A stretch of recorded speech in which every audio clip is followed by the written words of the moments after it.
भोजपुरिया समाज के प्रणाम आदाब। रउआ देख रहल बानी नारायणी न्यूज आ रउआ साथे हम बानी संदीप त्रिपाठी। बाबा केशरनाथ के नगरी केसरिया में आदर्श जन सेवा संस्थान के ओर से 11 जोड़ी वर वधू के बियाह भइल, जौना में सचिव रामकुमार गिरी जन सहयोग से वर वधू के बियाह करौलन आ उपहार दिहलन। एह काम के चारों ओर बड़ाई हो रहल बा। केसरिया के पावन धरती पर आदर्श सामूहिक बियाह मील के पत्थर साबित होई। चली रउआ लोगन के सीधा ले चलत बानी बियाह के पंडाल में। सबसे पहले कार्यक्रम के दूसरी कड़ी में सम्मानित का कार्यक्रम होगा। एक सूत्र में बनाया जा रहा है, जिसकी इस जन्म की नई तारीख शुरुआत करने जा रही है। आप तमाम लोग साधु से बात करें। आप तमाम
राम कुमार गिरी आदर्श जन सेवा संस्थान के सचिव जमुना के बैनर तले केसरिया में आदर्श सामूहिक विवाह भइल है।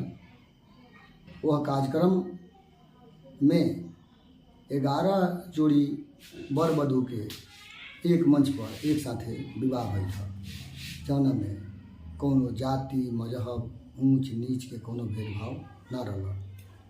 वो कार्यक्रम जन सहयोग से माध्यम से हर व्यक्ति के खून पसीना बहल आ कार्यक्रम सफल भइल।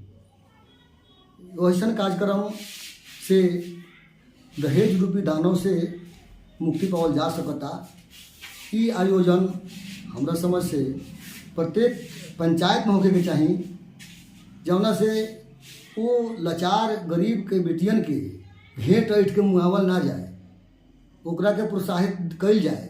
एकरा खातिर हर पंचायत में ऐसा आयोजन होके के चाही। नइखे हो तो कम से कम प्रखंड में, हर प्रखंड में ऐसा आयोजन होके के चाही, जौना से समाज में उ दबल कुचलल जो गरीब असहाय के बेटी बा ओकर विवाह मान सम्मान के साथे हो सके और ओकर घर परिवार बच सके। एक कार्यक्रम खतरा हमार पूरे उत्तर बिहार के तमाम छोट से बड़ लोग अपन तन मन धन लगा कर सहयोग कैलक। कार्यक्रम सफल भइल। रउआ सभे नारायणी न्यूज़ के लाइक करी, सब्सक्राइब करी।